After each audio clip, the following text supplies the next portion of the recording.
स्वागत है दोस्तों विकास शर्मा क्लासेस में। अपन पढ़ रहे थे इकोनॉमिक्स। ये इकोनॉमिक्स का है लेक्चर नंबर 9 और अपना जो चैप्टर चल रहा था वो चल रहा था डिमांड का। ये लेक्चर नंबर 9 चल रहा है। ठीक है, इससे पहले डिमांड के मैंने 8 लेक्चर अपलोड कर दिए। अभी तक आपने नहीं देखा हो तो उन लेक्चर्स को देख लीजिएगा, ताकि आपको डिमांड बहुत सिंपल तरीके से मैंने बताया वो समझ में आ जाएगा।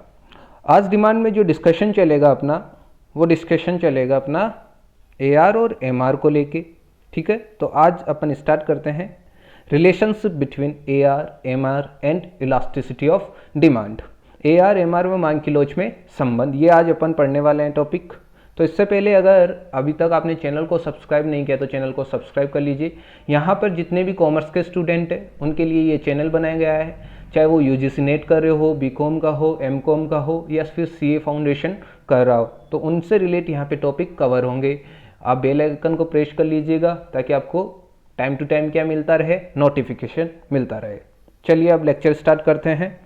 देखिएगा, AR और MR जो अपना कर्व होता है वो इस तरह से होता है। ये AR हो गया और ये MR हो गया। ये दोनों क्या होते हैं, कॉन्वेक्स टू द ओरिजिन होते हैं। क्या होते हैं, कॉन्वेक्स टू द ओरिजिन होते हैं। ठीक है सर, ये AR और MR हो गया। इसी तरह मैंने यहाँ पे क्या कर लिया, AR ड्रॉ कर दिया और MR ड्रॉ कर दिया। ठीक है सर, ये आपका AR ड्रॉ कर दिया मैंने और MR ड्रॉ कर दिया। ठीक है, अब देखिए यहाँ पर जब आपका AR क्या होता है, नीचे की ओर जाता रहता है और MR भी आपका AR से नीचे रहता है। ठीक है सर, अब बताइए आगे क्या होता है।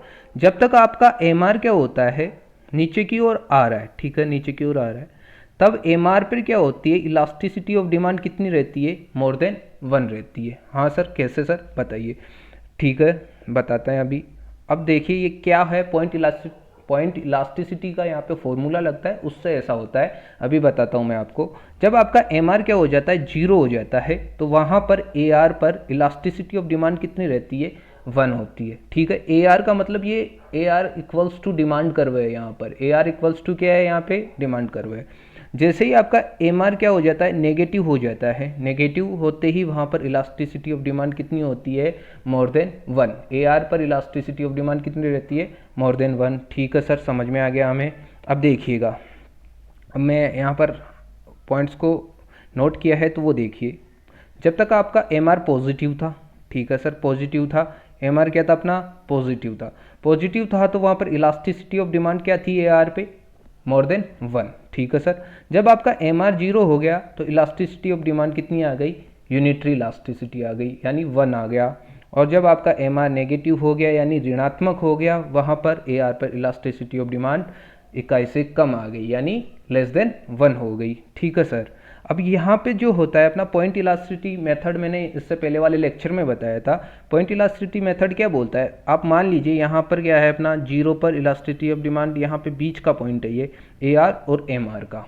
ठीक है, जब AR 0 होता है तो वो, अगर इससे यहाँ पे सीधी लाइन ड्रॉ की जाती है तो वो बिल्कुल AR की जो कर्व है उसके बिल्कुल मिडिल में जाके कट होती है। ठीक है, मिडिल में जाके ये टेंजेंट हो, यहाँ पे मिडिल पे क्या हो रही है, छू रही है। ठीक है, तो यहाँ पर पॉइंट इलास्टिसिटी मेथड का आप फॉर्मूला लगाओगे तो क्या होगा, lower segment upon upper segment.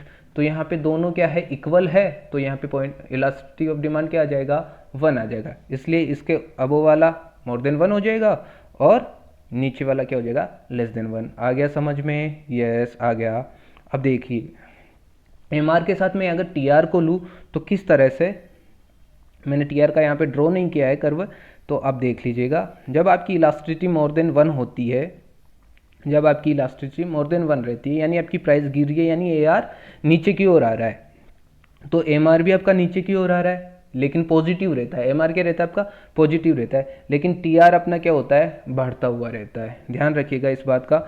जब आपकी इलास्टिसिटी ऑफ डिमांड 1 होती है, यानी आपका प्राइस नीचे की ओर और आता जाता है, वहाँ पर MR कितना हो जाता है, 0 होता है। MR क्या होता है अपना, 0 होता है और वहाँ पर TR अपना मैक्सिमम हो जाता है, यानी यहाँ पर आपका प्रॉफिट क्या हो जाता है, मैक्सिमम तक चला जाता है, उसके बाद आपका प्रॉफिट ना तो कम होता है ना ज़्यादा होता है, चाहे आप प्राइस को कम करो या ज़्यादा करो। अगर उसके बाद भी आप क्या करते हो, प्राइस को और कम करते हो, यानी इलास्टिसिटी ऑफ डिमांड क्या आ जाती है आपकी <1 और आप प्राइस को और कम करते हो तो एमआर आपका नेगेटिव में चला जाता है और टीआर आपका डिक्रीज होना स्टार्ट हो जाता है। ठीक है, इनका ये फॉर्मूला है जो नेट के एग्जाम में आया हुआ है, AR upon AR minus MR। ठीक है, इसको ध्यान में रखिएगा, ये इनका रिलेशन होता है। अब पढ़ते हैं अपन डिमांड कर्व। डिमांड कर्व क्या होता है, डिमांड कर्व क्या होता है, ग्राफिक प्रेजेंटेशन होती है लॉ ऑफ डिमांड की। लॉ ऑफ डिमांड की ग्राफिक प्रेजेंटेशन ही क्या होता है, आपका डिमांड कर्व होता है। और इस डिमांड कर्व का जो डिमांड कर्व होता है और जो डिमांड शेड्यूल होता है उसका अगर पिक्चराइजेशन कर दिया जाता है, डिमांड शेड्यूल जो आपका डिमांड दिया रहता है जिसमें प्राइस होती है और क्वांटिटी रहती है, उस शेड्यूल को अगर आप क्या दे देते हो, पिक्चराइजेशन कर देते हो, वो आपका क्या बन जाता है, डिमांड कर्व बन जाता है। ठीक है सर, डिमांड कर्व या डिमांड शेड्यूल कितने टाइप के होते हैं मैं बता देता हूँ। एक तो इंडिविजुअल डिमांड कर्व होता है, एक मार्केट डिमांड कर्व होता है। इंडिविजुअल डिमांड कर्व को व्यक्तिगत मांग वक्र बोलते हैं और एक बाजार मांग वक्र कहा जाता है। जैसे ये जो है, अब देखिएगा यहाँ पर मैंने यहाँ पर प्राइस ले ली, यहाँ पे क्वांटिटी ले ली, प्राइस ले लिया और क्वांटिटी ले लिया। जब एक प्राइस था तो क्वांटिटी 10 थी, 2 प्राइस होते ही क्वांटिटी कम हो गई, प्राइस जैसे इंक्रीज हो रहा है क्वांटिटी कम होती जा रही है, कम होती जा रही है। फिर मैंने इसको ड्रॉ कर लिया किसमें, डिमांड कर्व में। ड्रॉ कर लिया मैंने क्या, डिमांड कर्व में। देख लीजिएगा आप, ये डिमांड कर्व मैंने बना दिया। ये आपका क्या है, व्यक्तिगत मांग कर्व है, यानी इंडिविजुअल डिमांड कर्व है, इसी को बोला जाता है डिमांड कर्व है। ठीक है, और इसे बोला जाता है डिमांड शेड्यूल। ठीक है, और इसे बोला जाता है डिमांड कर्व। ये जब आपकी प्राइस 5 थी तो आपकी डिमांड कितनी थी, 2। जैसे 4 हुई आपकी डिमांड 4 तक आ गई, 3 हुई आपकी डिमांड 6, 2 हुई प्राइस तो 8, ऐसे ऐसे ये। अब यहाँ पे टेंजेंट लाइन खींच दी गई है, यहाँ पर ये हो गया आपका डिमांड कर्व। अब देखिए मार्केट डिमांड क्या होती है, जब एक कीमत पर, यानी आपकी अलग अलग प्राइस पर अलग अलग क्रेता होंगे। ठीक है, और अलग अलग क्रेताओं का अगर अपन क्या कर ले, डिमांड कर्व बना के अगर उनका जोड़ कर दे, उन डिमांड कर्व का एक टोटल योग कर ले, तो वो आपका क्या बन जाता है, मार्केट डिमांड कर्व। ठीक है, क्या बन जाता है, मार्केट डिमांड कर्व। देखिए यहाँ पे प्राइस थी, यहाँ पर कंज्यूमर ए था, कंज्यूमर बी था।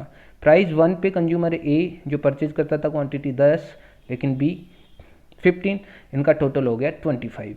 क्या हो गया इनका टोटल 25। अब ये कैसे हो रहा है देख लीजिएगा आप। अब मैंने ये आपको ये देख लीजिएगा, एग्जांपल देख लीजिए आप।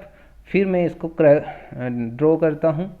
तो ड्रॉ करने के बाद देखिए आप, मैंने यहाँ पर एक नोशनल सा बनाया है।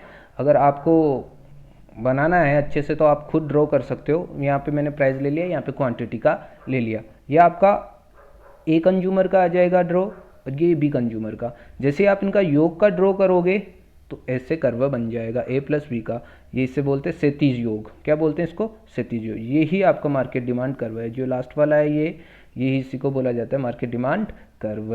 आ गया समझ में आपको? मैं आई होप आपको अच्छे से समझ में आ गया होगा आज का लेक्चर। ठीक है सर, अच्छे से आ गया है तो चैनल को सब्सक्राइब कीजिए, लाइक कीजिए और बेल आइकन को प्रेस कीजिए ताकि आपको टाइम टू टाइम नोटिफिकेशन मिले। आज के लिए इतना बहुत है और शुक्रिया समय देने के लिए। धन्यवाद।